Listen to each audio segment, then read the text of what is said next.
Hi friends, welcome back. Realme X7 എന്ന ഫോണിന്റെ ഒരു ഫുൾ റിവ്യൂ ആണ്. നമ്മുടെ യൂസേജ് എക്സ്പീരിയൻസിൽ ഇതിന്റെ നല്ല വശങ്ങളായിട്ട് തോന്നിയ കാര്യങ്ങൾ, ഇതിന്റെ പോരായ്മകളായിട്ട് തോന്നിയ കാര്യങ്ങൾ രണ്ടും കൂടി ചേർന്നുള്ള ഒരു വീഡിയോ ആണ്. ഒപ്പം തന്നെ ഇപ്പോഴേക്ക് ഇതുപോലൊരു 5G ഫോൺ നിങ്ങൾ എടുക്കേണ്ട ആവശ്യമുണ്ടോ, എടുത്താൽ അബദ്ധമാവും. ഈ രണ്ട് കാര്യങ്ങളുമാണ് നമ്മുടെ ഇന്നത്തെ വീഡിയോ. നേരെ വീഡിയോയിലേക്ക്.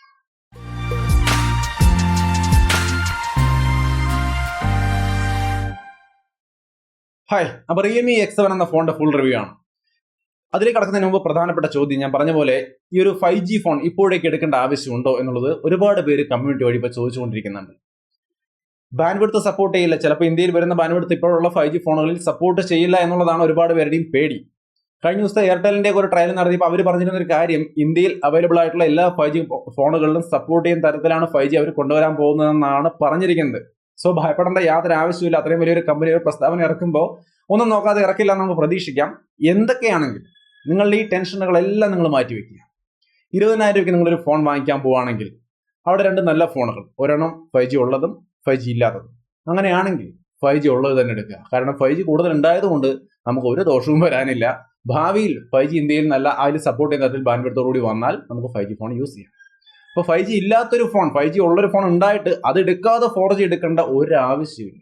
സോ ഒരേപോലെ 5Gയും 4Gയും രണ്ട് ഫോണുകൾ നമ്മുടെ മുമ്പിൽ വന്നു കഴിഞ്ഞാൽ ഒരേ പ്രൈസ് ഒരേ ക്വാളിറ്റി നമുക്ക് തോന്നിയാൽ 5G ഉള്ളത് തന്നെ എടുക്കുക എന്നുള്ളതാണ് എൻ്റെ ഒപ്പീനിയൻ. പക്ഷെ ഒരു കാര്യം, ഇപ്പൊ നിങ്ങളുടെ കയ്യിൽ ഒരു 4G ഫോൺ ഉണ്ട്, നിങ്ങൾ 5G ഫോൺ എടുക്കാൻ വേണ്ടി ഇത് വിറ്റിട്ട് ഇപ്പൊ തന്നെ ഒരു 5G ഫോൺ എടുത്ത് കൈ പിടിക്കേണ്ട. അത് ഇന്ത്യയിൽ 5G വന്നിട്ട് ചെയ്താൽ മതി. പക്ഷെ ഇപ്പൊ ഒരു ഫോൺ എടുക്കാൻ പോകുന്നവരെ സംബന്ധിച്ച് ഒരു 5G ഫോണും ഒരു 4G ഫോണും ഒരേ പ്രൈസിൽ ഒരേപോലെ കിട്ടുകയാണെങ്കിൽ അതിൽ 5G ഉള്ളത് തന്നെ എടുക്കുക എന്നുള്ളതാണ് ശരിയെന്നാണ് എനിക്ക് തോന്നുന്നത്. അങ്ങനെ ചെയ്യുന്നതാണ് എൻ്റെ രീതി. പക്ഷെ നിങ്ങൾക്ക് ഇഷ്ടമുള്ള പോലെ നിങ്ങൾക്ക് തീരുമാനിക്കാം. സോ അതാണ് 5G ഫോൺ ഇപ്പോൾ എടുക്കണോ വേണ്ടയോ എന്നുള്ള ചോദ്യത്തിന്റെ എൻ്റെ ആൻസർ. ഇനി നമുക്ക് Realme X7ലേക്ക് വരാം. ഇതിന്റെ എല്ലാ കാര്യങ്ങളും ഞാനിവിടെ നോട്ട് ചെയ്തിട്ടുണ്ട്, 1 by 1 ആയിട്ട്. ആദ്യമായിട്ട് നമുക്ക് ഇതിന്റെ ഡിസൈനും ഡിസ്പ്ലേയും ഒക്കെ എങ്ങനെയുണ്ടെന്ന് നോക്കാം. ഇത് എടുത്ത വഴിക്ക് തന്നെ ഞാൻ പറഞ്ഞ അൺബോക്സിംഗിൽ ഒരു കാര്യം എന്താണെന്ന് വെച്ച് കഴിഞ്ഞാൽ, വളരെ നല്ല കംഫർട്ടബിൾ ആയ ലൈറ്റ് വെയിറ്റ് ആയ ഒരു ഫോണാണ്. എൻ്റെ വീട്ടിലെ വൈഫിനും എല്ലാവർക്കും ഇത് കയ്യിലെടുത്തപ്പോൾ വളരെയധികം ഇഷ്ടപ്പെട്ടു. സോ കംഫർട്ടബിൾ ആയ നല്ലൊരു ഫോണാണ്. 6.4 ഇഞ്ച് വരുന്ന സൂപ്പർ ആമോലെഡ് ഡിസ്പ്ലേ ആണ്. നല്ല ക്വാളിറ്റിയുള്ള ഡിസ്പ്ലേ ആണ്. ഒരു തരത്തിലുള്ള വിഷ്വൽ ബുദ്ധിമുട്ടുകളും നമുക്കില്ല. നല്ല രീതിയിലുള്ള ഒരു ക്വാളിറ്റി, നല്ല sunlight visibility, overall usage experience എന്ന് പറയുന്നത് അടിപൊളിയാണ്. സോ ഹാൻഡിൽ ചെയ്യാനും ഡിസ്പ്ലേയിൽ സിനിമ കാണാനും മറ്റുമൊക്കെ ആയിട്ട് ഉപയോഗിക്കുന്ന ആൾക്കാരാണെങ്കിൽ ഒരു അടിപൊളി ഓപ്ഷനാണ്. കൂടിയ റീഫ്രഷ് റേറ്റും കാര്യങ്ങളൊന്നും വരുന്നില്ല, 60 Hz റീഫ്രഷ് റേറ്റ് ആണ്. അപ്പൊ ഇതാണ് ഇതിന്റെ design and display. Overall good setup ആണ്.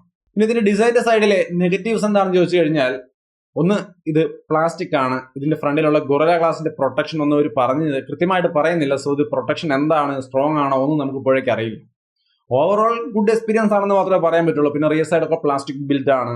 സോ ഒരു ഗ്ലാസ് ബിൽഡും കാര്യങ്ങളൊക്കെ നിങ്ങൾ എക്സ്പെക്ട് ചെയ്യുന്നുണ്ടെങ്കിൽ അതൊന്നുമില്ല. അപ്പൊ അതൊക്കെ വേണമെങ്കിൽ നെഗറ്റീവായിട്ട് പറയാം. പിന്നെ ഇതിന്റെ ഡിസൈനിന്റെ ഭാഗത്ത് നമ്മൾ കാണേണ്ടുന്ന ഒരു സംഗതിയിൽ കാണുന്നില്ല. 3.5mm ഹെഡ്ഫോൺ ജാക്ക് ഇല്ല. പകരം അതിന്റെ ഒരു അഡാപ്റ്ററാണ് തന്നിരിക്കുന്നത്. സോ നിങ്ങൾ 3.5mm ഹെഡ്ഫോൺ ജാക്ക് ഒക്കെ എക്സ്പെക്ട് ചെയ്യുന്ന ആൾക്കാരാണെങ്കിൽ അതില്ല. പിന്നെ ഇതിന്റെ ഡിസൈൻ സെക്ഷനിൽ സിം ട്രൈ വരുന്നുണ്ട്. സിം ട്രൈയിൽ ഡുവൽ സിം ആണ്. 2 സിം മാത്രമേ പറ്റുള്ളൂ. മെമ്മറി കാർഡിന്റെ ഓപ്ഷൻ ഇല്ല. സോ ഈ ഒരു ഫോൺ ഫിസിക്കലി നമ്മൾ നോക്കിക്കഴിഞ്ഞാൽ ഓവറോൾ ഈ 1-2 കാര്യങ്ങൾ, 3.5mm ഹെഡ്ഫോൺ ജാക്ക് ഇല്ല, മെമ്മറി കാർഡിന്റെ ഓപ്ഷൻ ഇല്ല തുടങ്ങിയ 2 കാര്യങ്ങൾ നിങ്ങൾക്ക് മെയിൻ ആയിട്ട് നെഗറ്റീവ് ആയിട്ട് വരാനുള്ള സാധ്യതയുണ്ട്. സോ ഈ 2 കാര്യങ്ങൾ നിങ്ങൾക്ക് എത്രത്തോളം ഇമ്പോർട്ടന്റ് ആണെന്നുള്ളത് പ്രത്യേകം ആലോചിച്ച് നോക്കുക. ബാക്കി കംഫർട്ടും ഡിസ്പ്ലേ ക്വാളിറ്റിയും ഒക്കെ ഓക്കെയാണ്. ഇനി ഇതിന്റെ സൗണ്ടിന്റെയും മറ്റ് കോൾ ക്വാളിറ്റിയും കാര്യങ്ങളൊക്കെ നോക്കിക്കഴിഞ്ഞാൽ സൗണ്ടിനൊന്നും യാതൊരു ഇഷ്യൂ ഇല്ല. സ്റ്റീരിയോ സ്പീക്കറും കാര്യങ്ങളൊന്നും ഇല്ല. ബട്ട് ഉള്ള സ്പീക്കർ നല്ല ക്വാളിറ്റിയാണ്. കോളിനും യാതൊരു പ്രശ്നമില്ല. നല്ല രീതിയിലുള്ള സിഗ്നൽ റിസപ്ഷൻ ഉണ്ട്. ഞാൻ പറയുന്നത് അപ്പുറത്ത് നിൽക്കുന്ന ആൾക്ക് നീറ്റായിട്ട് കേൾക്കാം, അവിടെ നിന്ന് പറയുന്നത് ക്ലിയർ ആയിട്ട് സ്പീക്കറിൽ നമുക്ക് കേൾക്കാം. കോളിനും ക്വാളിറ്റിയൊന്നും യാതൊരുവിധ ഇഷ്യൂസും ഇല്ല. ഇതിനകത്ത് വൈഫൈ കോളിംഗ് പോലുള്ള ഫീച്ചേഴ്സും കാര്യങ്ങളൊക്കെ വരുന്നുണ്ട്. ഡുവൽ 5G സപ്പോർട്ട് ചെയ്യുന്നുണ്ട്. 5G തന്നെ 4 ബാൻഡ് സപ്പോർട്ട് ചെയ്യുന്നുണ്ട്. സോ യാതൊരു ഇഷ്യൂ ഇല്ല. ഈവൻ ലാസ്റ്റ് MI10i വരെ 2 ബാൻഡ് സപ്പോർട്ട് ചെയ്യുന്നുള്ളൂ. സോ അതിനേക്കാൾ ബെറ്റർ ആയി 5G ഉദ്ദേശിക്കുന്നവർക്ക് അതിനേക്കാൾ ബെറ്റർ ആയ ഓപ്ഷൻ ആയിട്ട് Realme X7 5Gയുടെ കാര്യത്തിൽ മാറുന്നുണ്ട്. സോ ഓവറോൾ കോൾ മറ്റുള്ള കാര്യങ്ങളൊക്കെ നോക്കിയാൽ ടോട്ടലി ഒരു നല്ല സെറ്റപ്പ് ആയിട്ടാണ് നമുക്ക് ഇതിന്റെ യൂസേജിൽ നിന്ന് നമുക്ക് ഫീൽ ചെയ്യുന്നത്. ഇനി ഇതിന്റെ പെർഫോമൻസിന്റെ ഭാഗത്തേക്ക് വന്നു കഴിഞ്ഞാൽ ഒരു പ്രധാനപ്പെട്ട മേഖലയാണ്. കാരണം MediaTekന്റെ 800U എന്ന പ്രോസസർ, MediaTek പ്രോസസർ വരുമ്പോൾ നന്നായിരിക്കുമോ, ഹീറ്റ് വരുമോ, ഗെയിം കളിക്കാൻ പറ്റുമോ, ഒരുപാട് ചോദ്യങ്ങൾ, ബാറ്ററി ലൈഫ് ഉണ്ടായിരിക്കുമോ, ഇങ്ങനെ ഒട്ടനവധി കാര്യങ്ങൾ ഇതിന്റെ പെർഫോമൻസിന്റെ ഭാഗത്ത് ചോദിക്കുന്നുണ്ട്. അടിപൊളിയാണെന്ന് ഞാൻ ഒറ്റവാക്കി പറയും. ഇതുവരെ കോൽകോം പ്രോസസർ ഉപയോഗിച്ചിട്ട് ആ ഒരു പ്രോസസറിന്റെ ക്വാളിറ്റി നമ്മൾ യൂസ് ചെയ്തിട്ട് MediaTek പോരാ എന്ന് നമ്മൾ പറഞ്ഞുകൊണ്ടിരുന്നിട്ടുണ്ട്. അതിന്റെ കാരണം കോൽകോം നല്ല പ്രോസസർ ആയിരുന്നു തന്നെ. അതേ ക്വാളിറ്റി, ആ കോൽകോം പ്രോസസറുകൾ തരുന്ന അതേ ക്വാളിറ്റി ഈ MediaTekന്റെ 800U എന്ന പ്രോസസർ ഇപ്പോൾ നമുക്ക് തരുന്നുണ്ട്. എന്ന് വെച്ചാൽ ഇതിന്റെ പെർഫോമൻസിൽ യാതൊരു ഇഷ്യൂസും ഇല്ല. ഹീറ്റിംഗ് ഇഷ്യൂ വരുന്നില്ല. ഒരു നോർമൽ യൂസറാണ്, ഞാൻ ഈ പറഞ്ഞ പോലെ ഗെയിമും എല്ലാ കാര്യങ്ങളും ഇട്ട് ടെസ്റ്റ് ചെയ്യാതെ നോർമൽ യൂസർ ആണെങ്കിൽ 1-1.5 ദിവസം അടിപൊളിയായിട്ട് കിട്ടും. 4310 mAh ബാറ്ററി നൈസായിട്ട് നമുക്ക് ലൈഫ് തരുന്നുണ്ട്. ഇതിന്റെ ഒപ്റ്റിമൈസ്ഡ് ആയ UIയും 800U എന്ന് പറയുന്ന 7nm പ്രോസസറും തന്നെയാണ് അതിന്റെ കാരണക്കാർ. സോ മീഡിയാടെക്കിന്റെ പ്രോസസറുള്ള ഫോണുകൾ ഇനി വിശ്വസിച്ചെടുക്കാമെന്നാണ് ഈ ഒരു ഫോൺ യൂസ് ചെയ്തതെന്നും എനിക്ക് പറയാനുള്ളത്. സോ ഒരു നല്ല പെർഫോമൻസ് ഡിപ്പാർട്ട്മെന്റ് ആണ്. ഒരു കാര്യം ഓർക്കുക, ആൻഡ്രോയിഡ് 10 തന്നെയാണ്, 11 വന്നിട്ടില്ല. റിയൽമി UI അപ്ഡേറ്റ് വരുമായിരിക്കും. മെമ്മറി കാർഡ് സപ്പോർട്ട് ചെയ്യില്ല. 128GB ആണ് മാക്സിമം സ്റ്റോറേജ്. അതൊക്കെ ഒന്ന് നോട്ട് ചെയ്ത് വെക്കുക. ചിലപ്പോൾ ഇതിൽ ഏതെങ്കിലും ഒക്കെ നിങ്ങൾക്ക് നെഗറ്റീവായിട്ട് വന്നേക്കാം. ബട്ട് നോർമലി എനിക്ക് യൂസ് ചെയ്യുമ്പോൾ വലിയ ഇഷ്യൂസ് ഒന്നുമില്ല. So overall performance wise including ഇതിന്റെ നോർമൽ ആയിട്ടുള്ള ഒരു മൾട്ടി ടാസ്കിങ് കാര്യങ്ങളൊക്കെ നോക്കുമ്പോഴും യാതൊരു ഇഷ്യൂ ഇല്ല. നമ്മൾ ബാക്കിലേക്ക് വിടുന്ന ആപ്ലിക്കേഷൻ ഒക്കെ കുറെ നേരം കഴിഞ്ഞിട്ട് എടുത്താലും അത് ഈസി ആയിട്ട് വർക്ക് ചെയ്യുന്നുണ്ട്. എന്ന് വെച്ചാൽ റാം മാനേജ്മെന്റും വെരി ഗുഡ് എന്ന് തന്നെ പറയാം. സോ പെർഫോമൻസ് വൈസ് ഈ ഫോണിന് യാതൊരു ഇഷ്യൂ ഇല്ല. എനിക്ക് എന്തായാലും വളരെയധികം ഇഷ്ടപ്പെട്ട നല്ലൊരു പെർഫോമൻസ് ഉള്ള ഫോൺ തന്നെയാണ്. 20,000 രൂപയിൽ ഞാൻ എക്സ്പെക്ട് ചെയ്തിരുന്ന ഒരു പെർഫോമൻസ് തരുന്നുണ്ട്. ഇനി ഇതിന്റെ ഹീറ്റിംഗിന്റെ നിലവാരം നിങ്ങൾക്ക് അറിയണമെന്ന് നിർബന്ധമുണ്ടെങ്കിൽ നിങ്ങൾ ആ ഗെയിമിംഗ് ടെസ്റ്റോ അല്ലെങ്കിൽ ചാർജിംഗ് ടെസ്റ്റോ ഒക്കെ നോക്കുക. ചാർജിംഗ് ടെസ്റ്റിലായാലും ഓവർ ഹീറ്റിംഗ് വരുന്നില്ല, ഗെയിമിംഗ് ടെസ്റ്റിലായാലും നമുക്ക് ഓവർ ഹീറ്റിംഗ് ഒന്നും വരുന്നില്ല. സോ അത്തരത്തിൽ അഗ്രസീവായ ടെസ്റ്റുകൾ നടത്തുമ്പോൾ പോലും ഓവർ ഹീറ്റിംഗ് ഒന്നും വരുന്നില്ല. ഏറ്റവും കൂടിയത് 40-41 ഗെയിം അഗ്രസീവായിട്ട് ഉച്ച നേരത്തൊക്കെ കളിക്കുമ്പോൾ വരുന്നത് ആ ഒരു ഹീറ്റിംഗ് ഉള്ളൂ. അത് ഒരിക്കലും ഓവർ ഹീറ്റിംഗ് അല്ല. സോ തീർച്ചയായിട്ടും നല്ലൊരു പെർഫോമൻസ് ഡിപ്പാർട്ട്മെന്റ്, LPDDR4X റാമും UFS 2.1 സ്റ്റോറേജും ഒക്കെയാണുള്ളത്. ടോട്ടലി ഗുഡ് പെർഫോമൻസ് ഉള്ള ഫോണാണ്.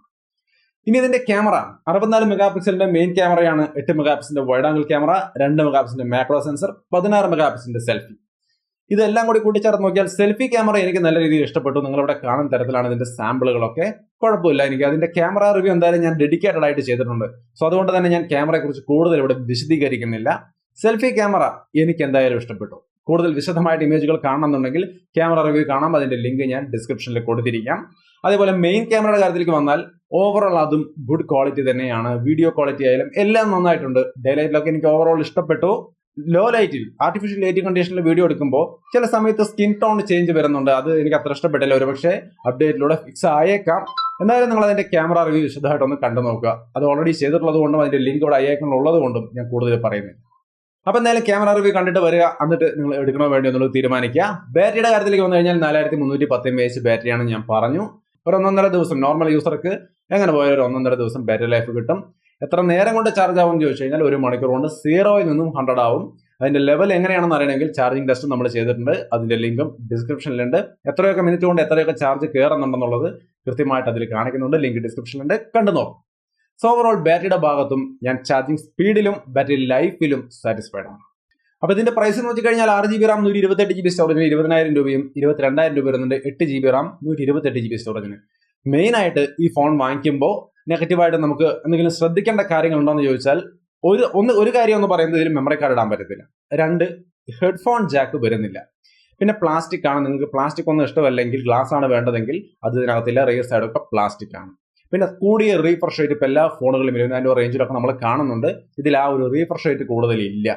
അപ്പൊ ഈ ഒരു 3-4 കാര്യങ്ങളാണ് പ്രധാനമായിട്ടും ഈ ഫോൺ എടുക്കാൻ പോകുമ്പോൾ നെഗറ്റീവായിട്ട് വരാൻ സാധ്യതയുള്ള കാര്യങ്ങൾ. അപ്പൊ അത് പ്രത്യേകം ഓർത്ത് നോക്കുക.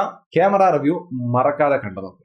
വീഡിയോ ഇഷ്ടപ്പെട്ടാൽ ലൈക്ക് ചെയ്തും ഷെയർ ചെയ്തൊക്കെ നമ്മളെ സപ്പോർട്ട് ചെയ്യുക. വീണ്ടും മറ്റൊരു വീഡിയോ ആയിട്ട് കണ്ടുമുട്ടാം.